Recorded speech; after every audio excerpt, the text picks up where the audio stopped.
안녕하세요. 저는 위닥트 자문의 사공정규입니다.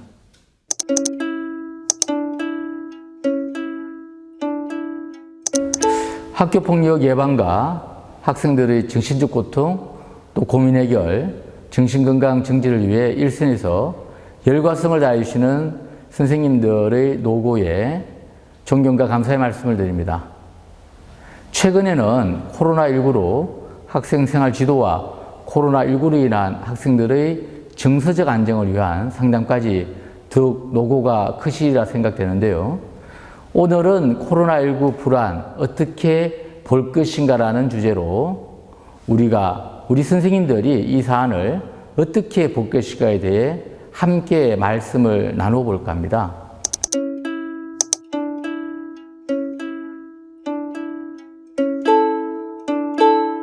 먼저 우리나라 코로나19 불안의 현황에 대해서 말씀드리도록 하겠습니다.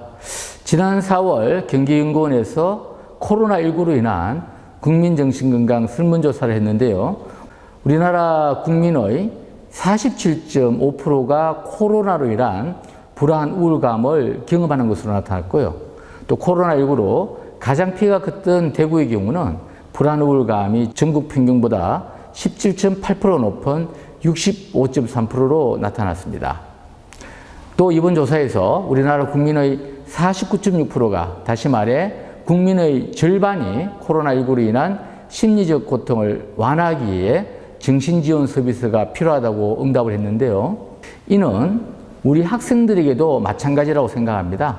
학생들의 코로나19 감염 예방도 물론 중요하지만 학생들에게 나타나는 불안과 우울의 부정적 심리도 잘 관리하는 소위 심리방역도 시급하고 중요합니다. 이를 위해 먼저 우리 선생님들께서 코로나19 불안을 어떻게 바라보는지 또 어떻게 바라보아야 하는지가 매우 중요합니다.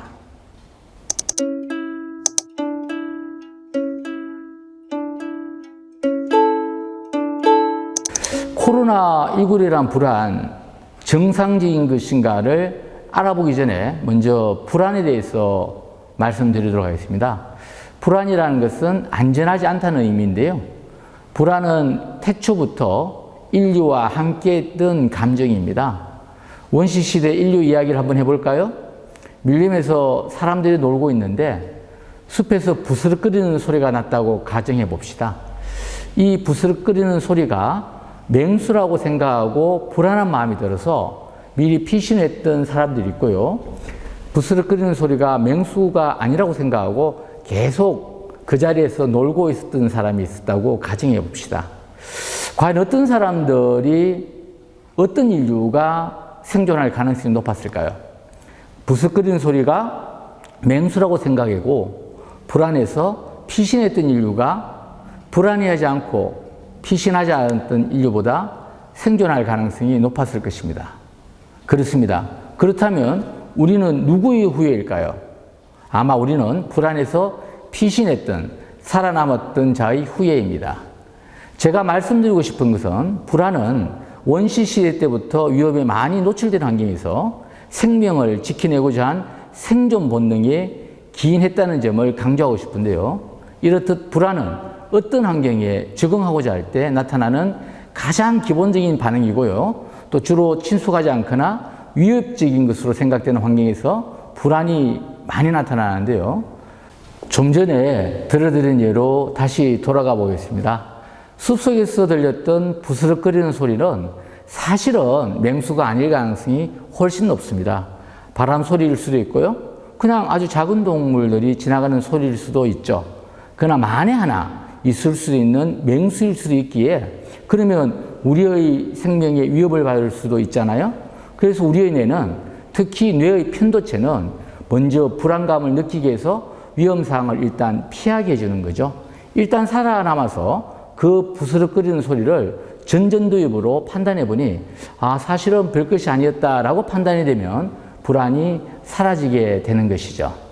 현대인은 원시시대와는 또 다른 많은 불안들이 도처에 만연해 있는데요. 특히 우리 학생들은 학업, 성적, 진학, 친구관계, 가족관계, 또 외모 등에 대한 스트레스로 인한 불안, 우울 등이 있는데요. 최근에는 코로나19와 같은 감염병과 관련된 불안이 도사리고 있습니다. 그럼 현재 우리가 코로나19로 겪는 불안의 대부분은 우리가 두려워할 병리적인 것이 아니라 누구나 그럴 수 있는 또한 지나가는 일반적인 반응이라는 점, 다시 말해 정상적인 반응이라는 점을 우리 학생들에게 인식시켜주는 것이 중요합니다. 현실적인 위험이 없는 상황에서 불안을 느끼거나 현실적인 위험의 정도에 비해 과도하게 심한 불안을 느끼거나 불안을 느끼게 한 위협적인 요인이 사라진 후에도 불안이 계속 지속되는 경우이면서 그 불안이 학교 생활, 가정 생활, 또 다른 중요한 적응 영역에서 현장 고통이나 손상을 초래한다면 비정상적인 불안일 가능성이 있습니다. 불안을 느끼더라도 자신이 학교 생활, 가정 생활, 또 자기가 할 일을 하는데 지장이 없다면 이는 비정상적인, 다시 말해 의학적으로 병적인 불안으로 보지는 않습니다. 우리가 일상에서 겪는 정상적인 불안, 심지어 비정상적인 불안이라 하더라도 불안에 대한 새로운 해석을 통한 의미부여, 수용을 통해 창조적 동기와 희망으로 나아갈 수 있다는 말씀을 드립니다.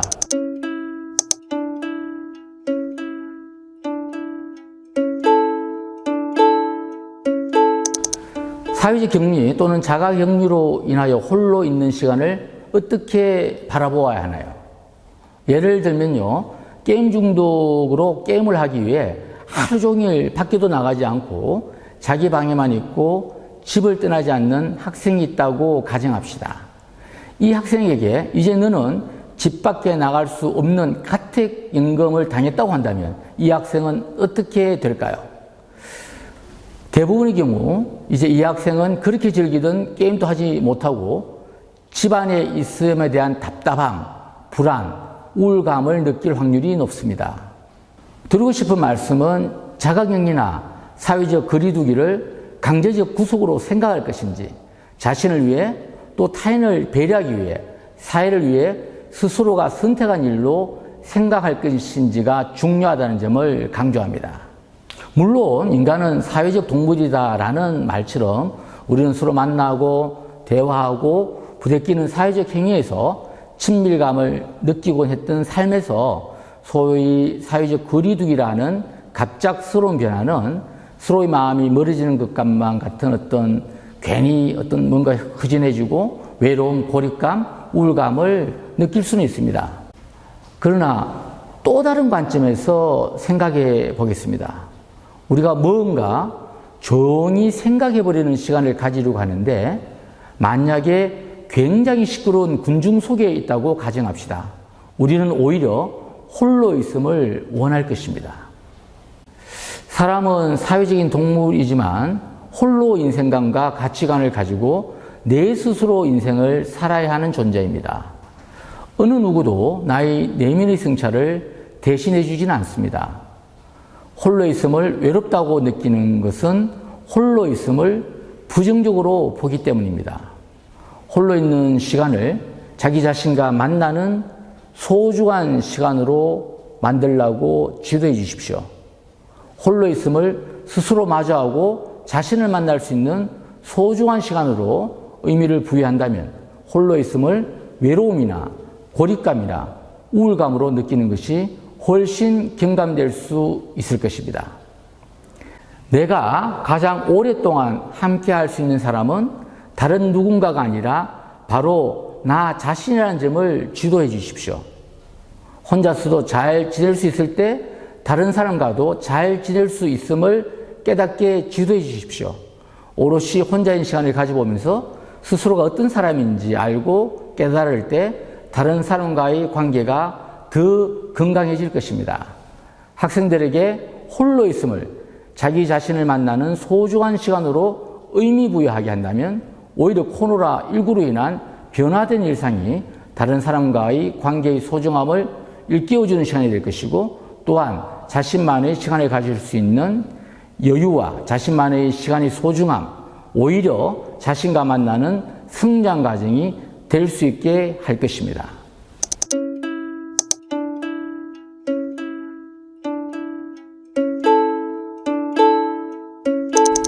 최근에 코로나 블루라고 많이 들어보셨을 겁니다. 코로나 블루라는 용어는 코로나 바이러스 디지즈, 코로나 감염증을 의미하는 코로나와 우울한 기분을 의미하는 블루라는 용어가 합쳐져 만들어진 신조어입니다. 코로나 우울감이라고 할 수 있죠. 코로나 블루는 의학적인 진단명이 아니고요. 다시 말해 정신과적 질병적 우울장애 상태는 의미하는 것이 아닙니다. 정상적인 스트레스 반응의 일종이라고 보면 됩니다.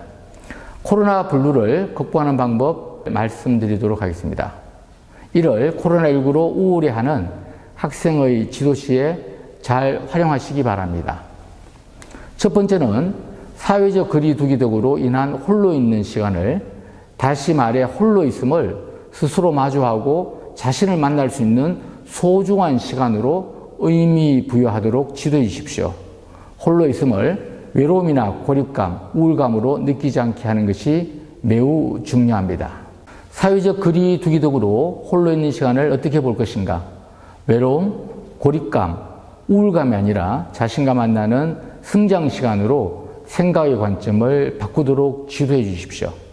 두 번째는 행동 활성화에 대해 말씀드리도록 하겠습니다. 생각과 기분이 우리 행동을 결정하고 변화시키지만요. 사실 코로나 블루와 같은 우울감에 빠져 있는 경우 부정적인 기분과 부정적인 생각을 바꾸기가 쉽지 않을 수 있습니다. 오히려 어떤 행동을 활성화함으로써 생각과 기분을 변화시키는 것이 더 빠르고 나을 수 있습니다. 먼저 우울하지 않았을 때 학생이 어떤 행동들이나 활동이 즐거움을 주었는지를 찾아보아야 합니다. 이른바 항우울 행동을 찾아보아야 합니다. 사람에 따라 다를 수 있는데요. 영화 보는 것이 항우울 행동일 수도 있고요. 음악 듣는 것이 항우울 행동일 수도 있고요. 강아지와 함께 산책하는 것이 항우울 행동일 수 있습니다. 친구 만나기가 항우울 행동일 수 있습니다. 항우울 행동을 찾지 못할 경우에는 10분만 밖으로 나가 산책을 하도록 하는 것이 중요합니다. 물론 운동이 본인의 항우울 행동이라면 더욱 좋고요. 운동이 본인의 항우울 행동이 아닌 경우에도 그냥 10분만 산책하도록 권유하시기 바랍니다. 물론 산책을 10분 이상 하는 것은 더욱 좋은 일이고요. 가장 중요한 것은 집 밖을 나가 맑은 공기를 마시면서 산책을 하는 것입니다. 우울한 학생을 지도하는 팁 세 번째는 생활 습관을 올바르게 해야 합니다. 가장 기본적이면서도 중요한 것입니다. 올바른 생활 습관, 특히 수면과 식사가 중요한데요. 일정한 수면 시간, 이를 위해 가장 중요한 것은 항상 일정한 시간에 깨도록 지도해야 됩니다. 그리고 낮 시간에는 눕지 않도록 지도를 해야 합니다. 규칙적이고 균형 잡힌 식사를 하도록 지도해야 합니다. 학생들에게 코로나19 예방행동 수칙은 철저히 지키도록 지도하십시오. 그리고 지금 말씀드린 코로나 블루 대치 팁을 활용하신다면 실제적으로 코로나19로 우울해하고 무기력감을 느끼는 학생의 지도에 많은 도움이 될 것입니다. 우리 학생들이 코로나19로 인한 우울감과 무기력감이 경감되고 치유되기를 바라는 마음입니다.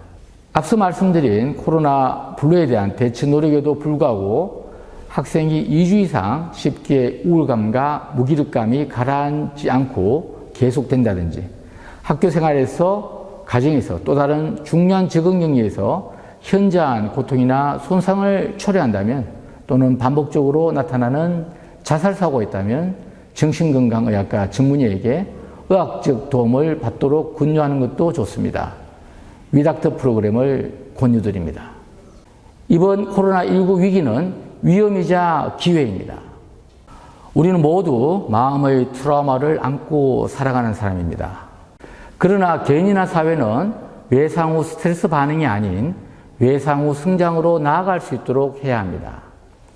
우리 학생들은 코로나19 후 스트레스 반응이 아니라 코로나19 후 성장으로 나아갔으면 좋겠습니다. 감사합니다.